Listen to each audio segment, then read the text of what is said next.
Sambunglah tali persaudaraan, maka engkau akan mendapatkan rizki dari jalan yang tidak disangka-sangka.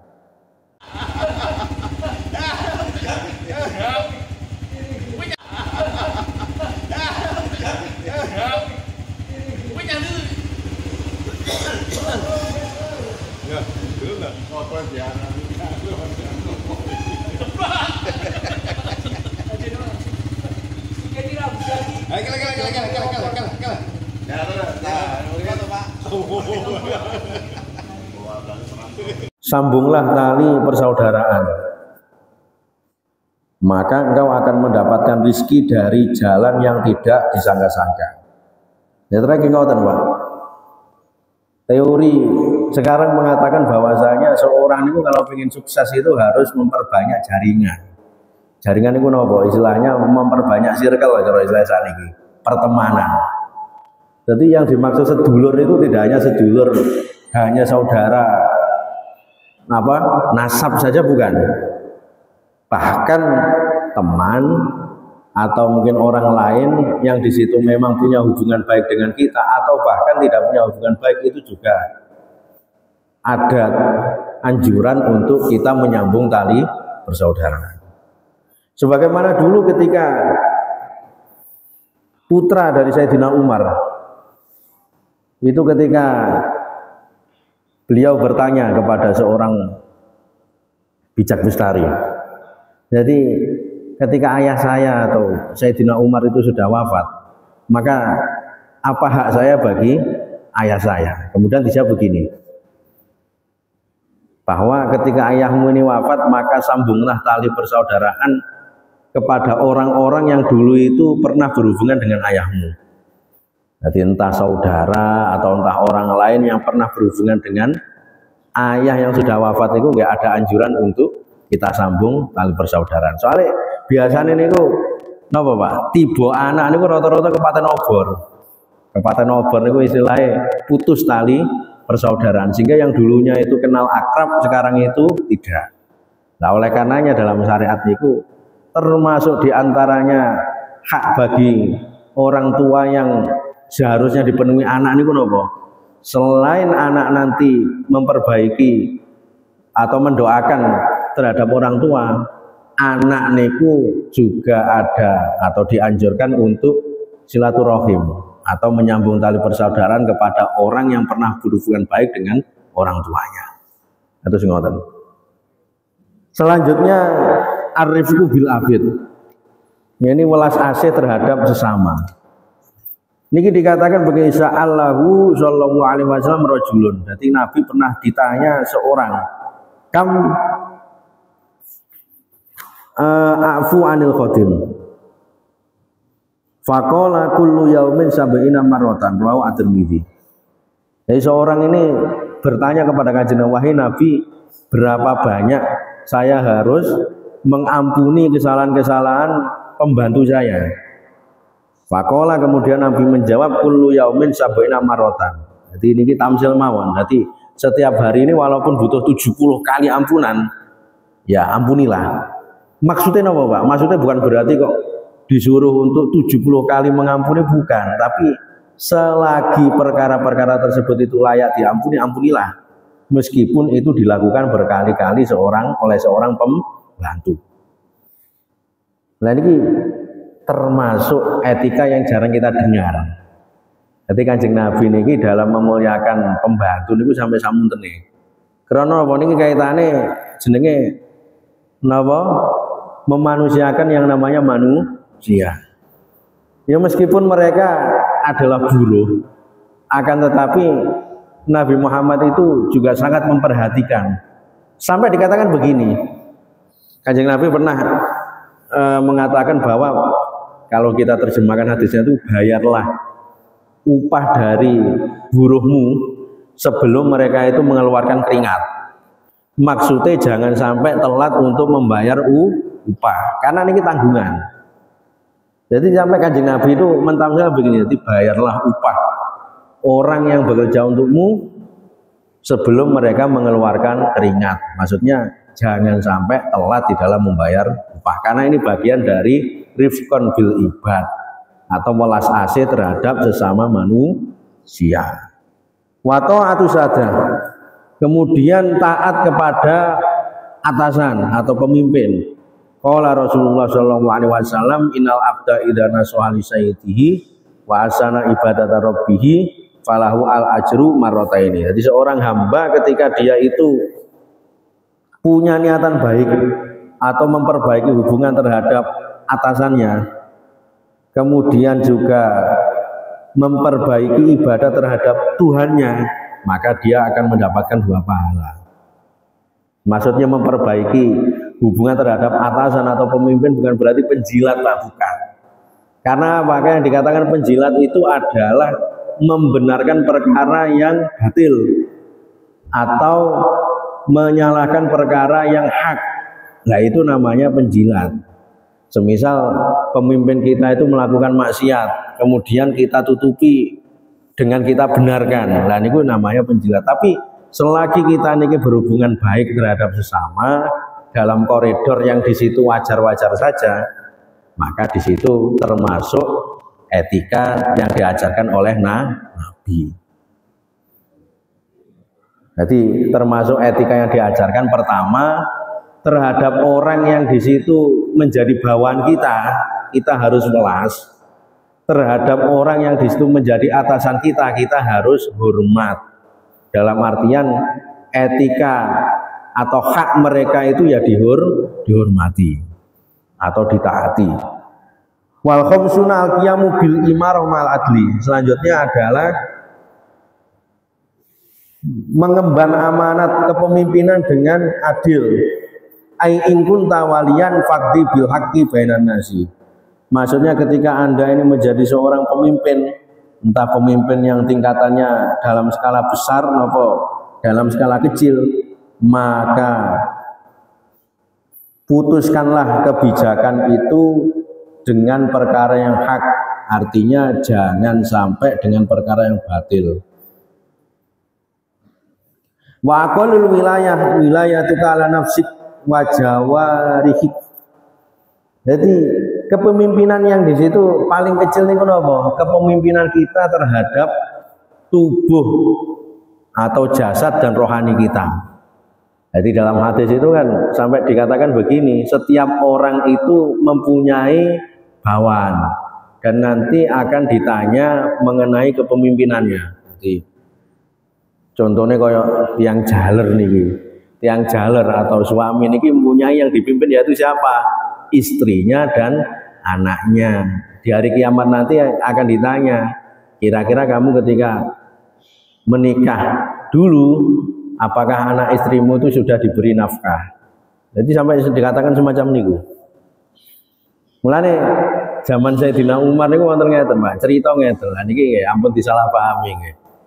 Bahwa Sayyidina Umar niku nate disambati atau dicurhati sama orang tua yang mengeluhkan etika atau mungkin keburukan etika dari anaknya. Jadi anaknya ini muangel dikandani, kadang ini malah nentang. Lagi ini, napa jenenge Sayyidina Umar kemudian bertanya balik. Nah, ketika Anda itu mendidik anak Anda dengan kebaikan, apakah kebaikan itu sudah Anda lakukan? Dalam artian Sayyidina Umar itu mentamsilkan bahwasanya seorang anak niku nggih hasil didikan atau cerminan dari orang tua. Mulane kalau kayak mutang, Pak. Rumiyin niku Mbak Yama Siddiq niku sering nyeritakan Mbak Yama Siddiq niku ora sampai BNU. Niku sering nyeritakan tenggone napa jenenge pas pengajian niku. Jadi beliau niki pernah diomongi sama ayahnya yaitu Kiai Siddiq Jember. Nanti diomongi ngeten. Cara bahasa Jawa nih, mat lek siro atau awakmu duwe anak kok nakal, diomongi ra kenek. Segera kamu ambil air wudhu, kemudian sholat taubat.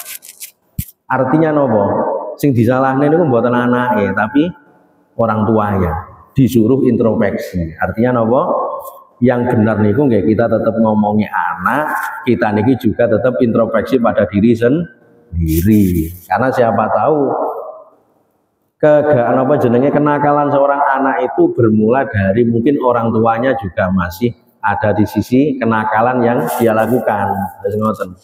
Karena filosofinya nopo, murid kencing berlari, napa jenenge murid kencing berdiri, kemudian guru niku kencing berlari, kan ngoten. Artinya semua niku tidak lepas dari yang namanya tingkah laku dari orang tua atau guru.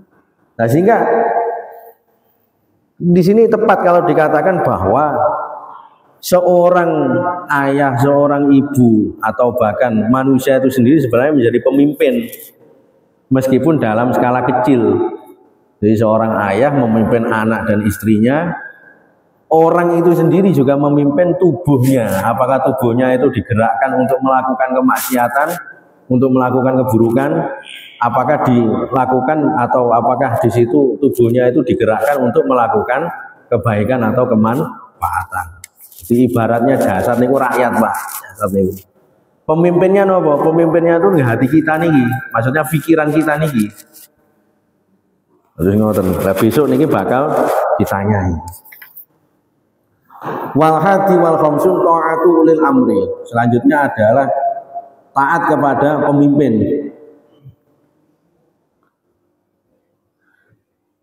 Jadi di sini sampai dikatakan begini, wa alaika bisami wa ta'at lahum wa in kana al malik abadan abasyian mujdi al atraf.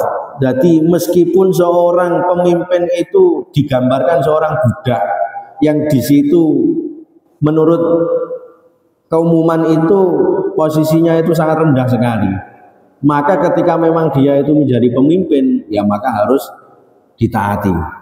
Tapi dengan qaid la ta'ata li makhluqin fi maksiatil khaliq. Artinya tidak ada ketaatan ketika memang sudah bersinggungan dengan kemaksiatan. Jadi rumusnya begini, selagi pemimpin itu tidak menghalang-halangi seorang itu untuk beribadah, selagi pemimpin itu tidak memerintahkan untuk maksiat, maka pemimpin itu harus dihormati. Meskipun secara napa niki jenenge pangkat mungkin atau secara napa keadaan dia itu memang rendah. Terus ngoten. Sampai dikatakan begini, ketika menyikapi di dalam sebuah pemerintahan ini kok tidak beres, karena memang setiap pemerintahan itu mesti gak ada gonjang-ganjing. Dan ini ada gium napa melu ngeten. Jadi sultanul dzalum afdalu min fitnati yadu. Artinya sistem kepemimpinan atau realita kepemimpinan yang dianggap zalim. Dalam artian cara zalim itu kata korupsi ini, kata napa iki jenenge KKN. Tapi di situ masih istilahnya ada keadaan-keadaan yang tentram. Niku masih lebih mending daripada memperjuangkan untuk menghilangkan hal tersebut tapi disertai dengan fitnah yang tidak berhenti. Artinya apa, Pak? Jangan sampai memperingatkan seorang pemimpin itu justru dengan cara yang menghancurkan negara. Mengapun seperti di Timur Tengah nih, jadi pemimpinnya ente-entean, Pak. Pemimpinnya nih, kayak kata korupsi ini. Tapi ketika dihadapi dengan yang namanya pemberontakan, akhirnya pemimpinnya memang hilang, tapi negara ini nggak hilang. Nah, mulane sing diwanti-wanti ulama niku ya wis lah keadaannya lek remek aja tambah remek lah istilahnya. Wis keadaannya wis remek niku aja tambah remek. Karena nopo ketika terjadi fitnah, jangankan kita niki terhindar dari korupsi, arep ngibadah mawon kangelan. Lah pripun? Arep budal salat Jumat, akeh wong perang, arep budal nopo? Salat arep budal jamaah niki nggak kata tiang sing perang. Nah, sehingga ada argumen itu sultanun dzalum afdalu min fitnatil ya'tum. Tapi bukan berarti kok dipahami membenarkan kebijakan-kebijakan yang zalim itu mboten. Tapi ketika panjenengan ini mengkritik pemimpin itu harus dengan cara yang elegan. Yo kritik niku harus Pak, kritik Pak. Krana amar ma'rufe rakyat tenggone pemimpin niku napa?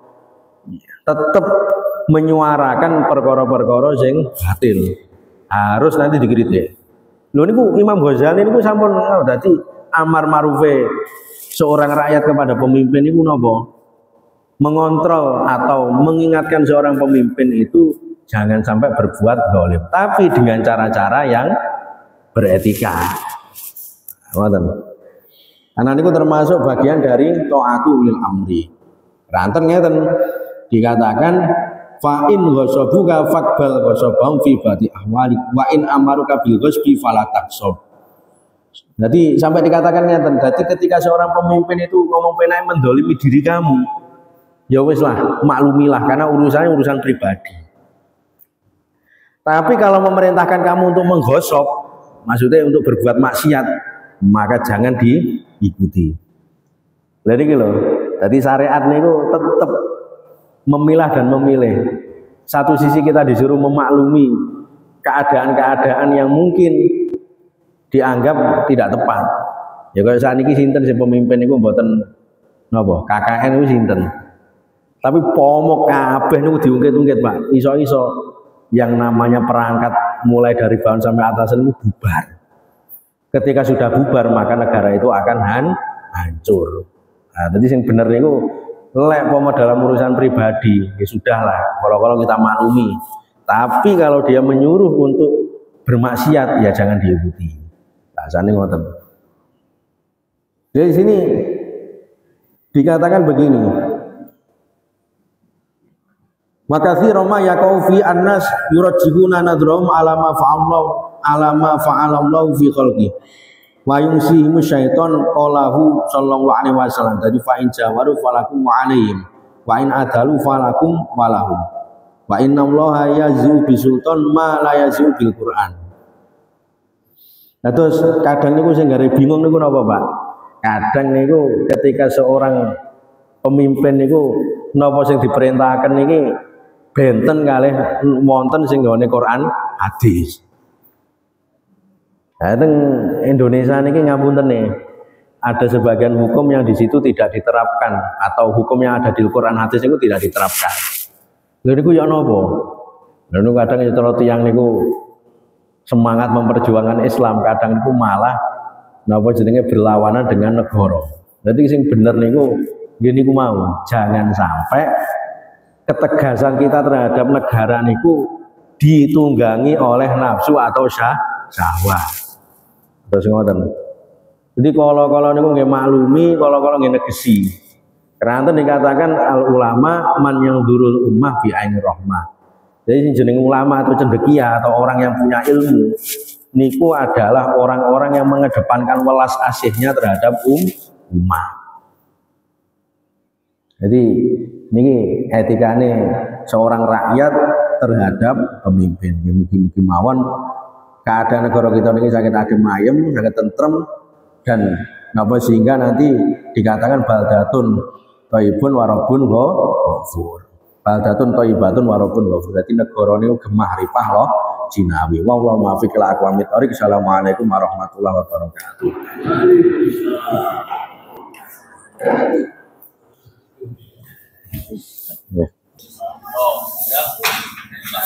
Saya pengajian Pak Sabto bayar Lujono gak bayar lanang wedok piye to kuwi Parno panitia Pak Edi pengen apa sih malah loro kan nyanyi yang kono bayar saya teko off kira aslinya dibayar pira awakmu? Saiki iki nganggo pikiranmu sing bening iki. Melak pengajian iki, pranika iki nggih ngaji awakmu oleh 400 apa pelihara bayar? Iya to, Pak. Pilih. Jaro bayar Pak Ji. Bayar. Bayar. Pelihara bayar. Kalau pengajian iki pelihara bayar. Oke. Mboten bayar kula. Pengajian kan 400.000 lho. Wis seneni Pak Haji. Pengajian malam ini bayarannya 400 dengan bayar pilih bayar sikit kalau. Kalau rungokno Pak Ari kalau apa Pak Ari? Pun bareng nih yo Pak Haji. Yo, bisa durung langkah ngomong sik iki. Ketuane iki lho Pak Leman apa Pak Haji? Ketuane Pak Leman apa sing salahne?